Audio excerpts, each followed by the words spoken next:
So when self-directed support came in 2014, I was excited because previously I had been using a direct payment, but this new legislation gave people 4 different options, so it looked like there would be, more flexibility. And actually, for a time, I've been using, to be absolutely honest, I'm not sure which option it is, but it's a combination of an agency and PA as well. So yeah, it just seemed like a really good idea to have more options available to people and more control as well. So the reason I wanted to direct my own support is because I have a very good friend who has sadly passed away, but we were friends for quite a number of years, and she employed her own PAs for about 15 years, more actually afterwards, and I could see the model that she was working with, and she was living and breathing it, and it just really was what I wanted. It's fitted with my values as well and how I wanted to live my life. So I think it was quite straightforward to access a direct payment. It was a long time ago, but I did get a lot of support from LCiL. I was assigned an independent living officer, and that person guided me through what the process would be, what questions I would be asked, and gave a really good suggestion for me to keep a diary, if I could, of a day or a week. The longer the better, because sometimes we forget what support we need. We're just busy trying to do it, and also to think carefully about what it was that I wanted.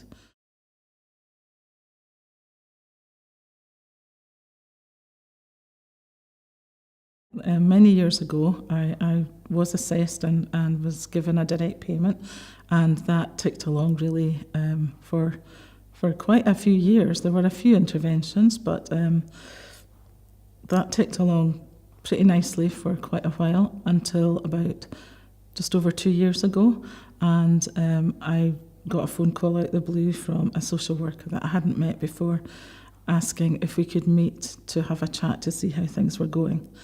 And I asked if I was going to be reassessed, and was told no, just a little chat to find out. But ultimately, it was a reassessment, and that didn't go well at all.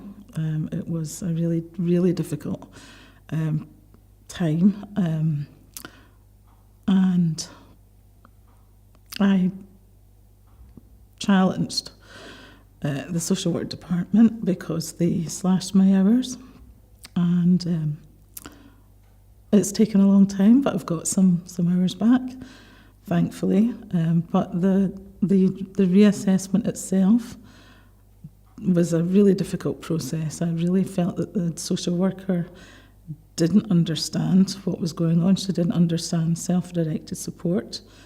Myself and a very good friend were actually kind of educating her, and it was totally inaccurate. So there were a lot of problems along the way, and that assessment was never completed.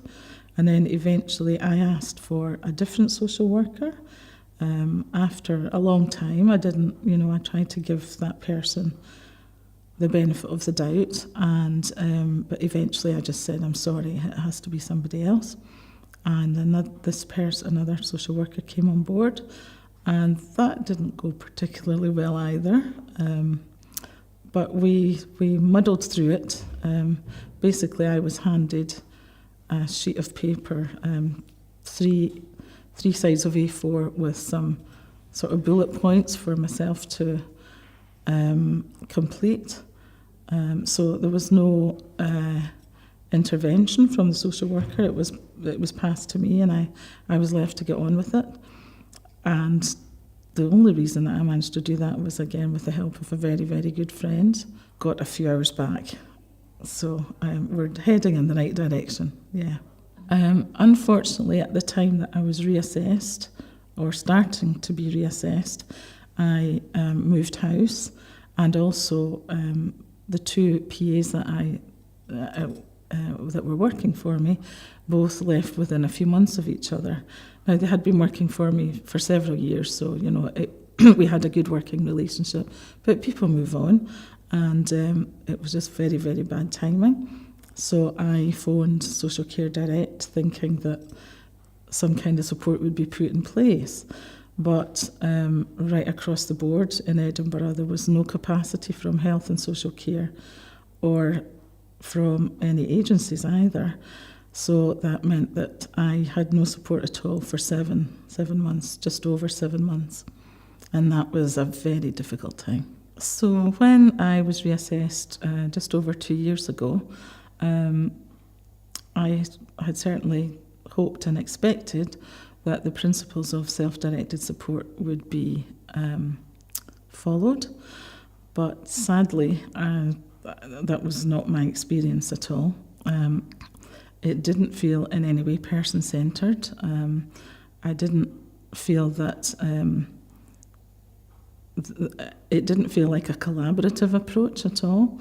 And I didn't feel that I had much involvement in that. I tried to be involved, but the social worker at the time really, I don't think, had much knowledge about self-directed support at all.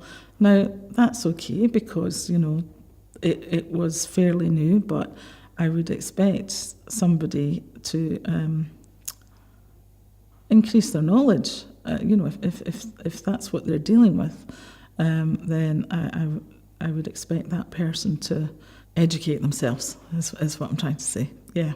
And it just didn't feel respectful in any way. I really didn't feel like I was heard at all. And there were some difficult conversations where I opened up about exactly how I was feeling, and that was not taken on board. I think it went straight over the person's head. At one point I phoned up to say, look, there were a couple of, there was more than a couple of corrections. I was continually trying to correct this ongoing assessment, but during that telephone conversation I said, look, I really need to meet with you because I'm really, really struggling. This is not a good time. And no effort was made to meet me. I explained that I was going through a crisis, and I was offered one day out of the following week, and I wasn't available. I had a lot of medical appointments on the go, and it was not acknowledged, the crisis that I was going through at the time. So the impact was horrendous, really horrendous. My mental health took a real dive, really, and I'm still trying to recover from that. It's had a lasting effect.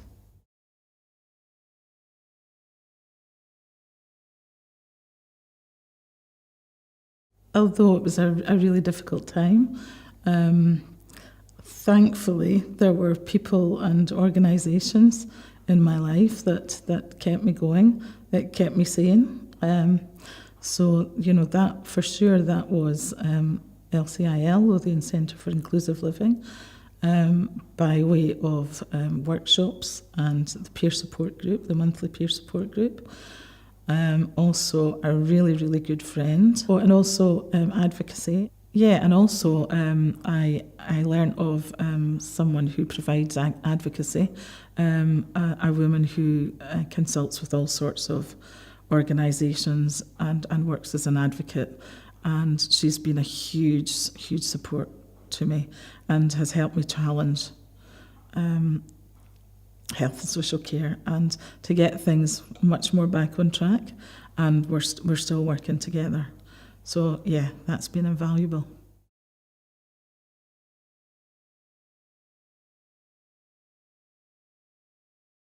There's no doubt that there are challenges if you decide to go for option one and employ your own staff. But for me, the positives outweigh the negatives, because ultimately I decide who's working for me. I hope that I've recruited people who share the same values as myself, who respect what it is that I need and what I want from them, and who people who see me as a whole person with a whole lot of interests and commitments, with something to offer, who see me as somebody who wants to live the fullest life that I can.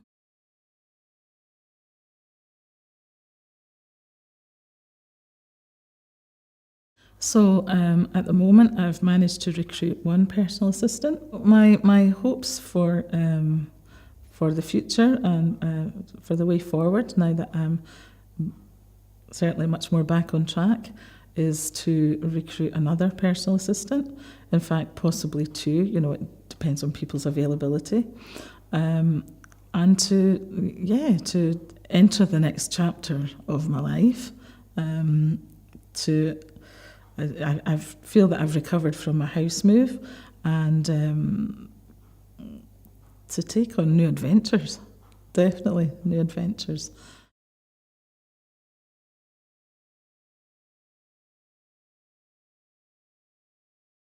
If I were to advise anybody who was starting out on the path of accessing support,